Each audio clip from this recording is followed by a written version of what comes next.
Hey people, this is Rebel Masters. This week, tips and tricks that I've learned throughout my 20 years making music that might help you on your productions. So come on, let's check it out.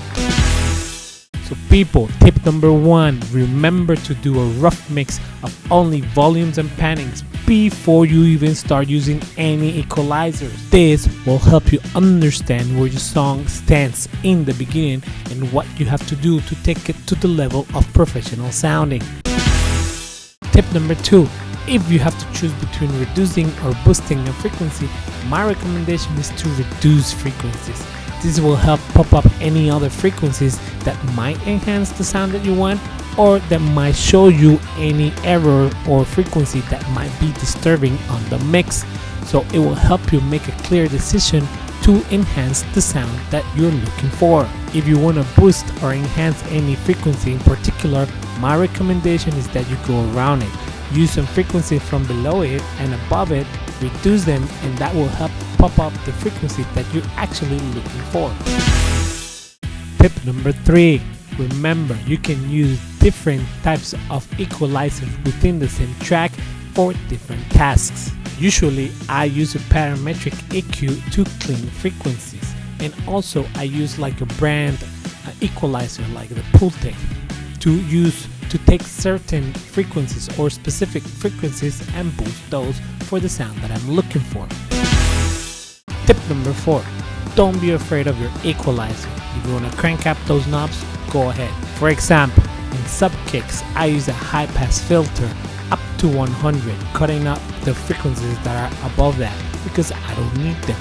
Another good example is when you use whoosh, like shh, like whooshes or cymbals. Sometimes I use a low pass filter up to 250 because the lower frequencies I'm not using them, and it will give more space for other instruments to sound within those frequencies. So don't worry about it. If it doesn't work, you will hear it right away, or down the line you'll be like, this actually doesn't work, and then you'll change it. Tip number 5, remember, equalize with your ears, not with your eyes. So if you're not sure what to do with an instrument, take a frequency, boost it all the way up, and then start sweeping to listen where your instrument is better at, where your instrument has their body, where your instrument has the harmonics, or even where the instrument sounds pretty awful.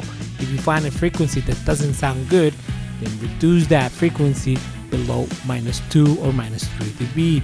And if you're up there, way up there, and you find something in the instrument that you like, then reduce it a little bit, just up to +2 or +3 dB. This will help you find spots, sweet spots of the instrument. So go try it out. Tip number 6, don't equalize an instrument by itself. This is an ensemble. Equalize with all the instruments so you understand and have a point of reference of what you're actually getting in the sound.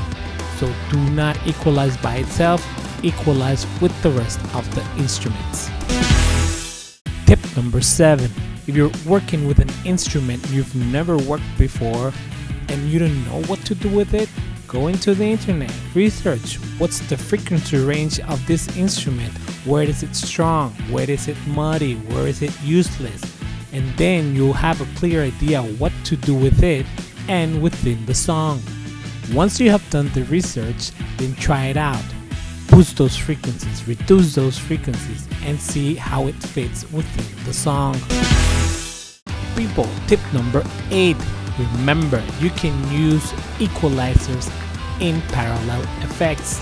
This will help you reduce or enhance certain aspects of the effects that you want to use. For example, when I use a parallel compressor for the kick, I put also a Pultec equalizer so it boosts my low frequencies and help me with the low ends.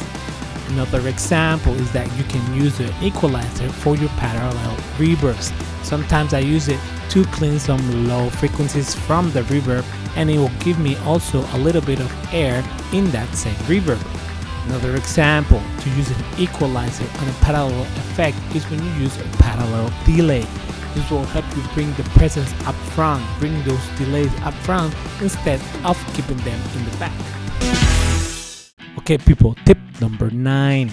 If there are two instruments that are fighting with the same range of frequencies, you gotta make a choice. Which one do you give priority to, right? For example, the clearest example is the kick and the bass. Who do you give priority to? It also depends on the song. What I do is I give a little bit of frequencies to the kick and a little bit of frequencies to the bass. For example, I use the kick, or I give priority to the kick below the 100 Hertz, and between the 100 and the 125 or the 225 I give the priority to the bass. So if you have two instruments that are fighting with each other and you boost one of their frequencies, take the other instrument and reduce that same frequencies by about 1, 2, maybe 3 dBs. This will help them to not crash with each other, and it will give clarity to both instruments. Tip number 10. People, if you're almost done with the song, or at least with some of the EQing of all the instruments, my recommendation is that at the end, at the summing track or the summing channel that you're using, listen to the whole song in mono. What it's gonna do is gonna take every instrument to the mono space, and within that mono space, if you listen clearly to all the instruments and all your EQs and everything you have done, if it's a clear sound, then you've done a good job with your equalization. You gave every instrument a frequency that is distinguishable to everyone who listens to it. If not, then just go back, check again, look at the frequencies, which instruments are crashing with other instruments, and then do that testing. Mono, stereo, mono, stereo. It will give you a clear idea of where the instruments are at the end of your sessions. So people, those were 10 EQing tips that I use in my sessions. I know there are way more that I've missed, and if you remember or if you know of more tips that I didn't mention in this video, be cool, man. Put it in the comments. Let me know what they are. I want to know also. And I hope that everything that I've said today helps you on your sessions. And I hope to see you on the next one. Remember, subscribe and give likes and all that thing. It will help me a lot in my channel. Thank you very much, and see you on the next one.